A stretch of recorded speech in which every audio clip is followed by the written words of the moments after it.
SA node থেকে current impulse তৈরি হয়, এভি নোডে আসে, এভি নোড থেকে বান্ডেল অফ ফেজের মাধ্যমে কোথায় যায়, ভেন্ট্রিকেলে আসে, ভেন্ট্রিকেল পাম্প করে।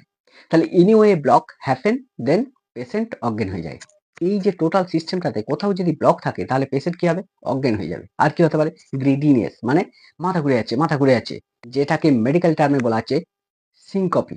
সিনকপি মানে কি না, ব্যক্তি হঠাৎ চোখে অন্ধকার দেখলো, সে তার ব্যালেন্স রাখতে পারলো না, অজ্ঞান হয়ে পড়ে গেল। এই ধরনের যদি সিমটমস হয় সেটাকে বলছে মেডিকেল টার্মে সিনকপি, বাংলা ভাষায় যেটা বলছে ব্ল্যাক আউট। আজকে যে বিষয়টা সেটা হচ্ছে basic electric discharge at wave generation. এই যে ইসিজিতে যে আমরা গ্রাফটা দেখি, কোন ওয়েভটা কেন উপরে উঠছে, কোন ওয়েভটা কেন নিচে নামছে, এই টোটাল বিষয় নিয়ে আজকের আলোচনা। এটা যদি একটা হিউম্যান হার্ট হয়, এই চেম্বারটাকে বলা হচ্ছে রাইট অ্যাট্রিয়াম, এটা হচ্ছে লেফট অ্যাট্রিয়াম, মানে ডান অলিন্দ আর বাম অলিন্দ।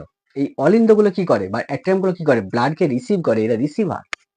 এখান থেকে যখন ভেন্ট্রিকেলে আসে, ভেন্ট্রিকেল যখন পাম্প করে মানে কনস্ট্রাকশন হয়, তখন ভেন্ট্রিকেল থেকে রক্তগুলো বিভিন্ন দিকে যায়। একটা হচ্ছে আমাদের অ্যাওর্টার মধ্যে প্রবেশ করে, যেটা সারা দেহে ছড়িয়ে পড়ে, আর একটা পালমোনারি ট্রাঙ্কের মধ্যে দিয়ে যায়, যে রক্তটা প্রবেশ করে সে ডাইরেক্ট ফুসফুসে যায় ডিঅক্সিজেনেটেড অক্সিজেনেটেড ব্লাডে পরিণত হওয়ার জন্য। তাহলে এই হচ্ছে পুরো নার্সেল। দেখো এখানে কি আছে, এসএ নোড, সাইনোয়ার্টিয়াল নোড।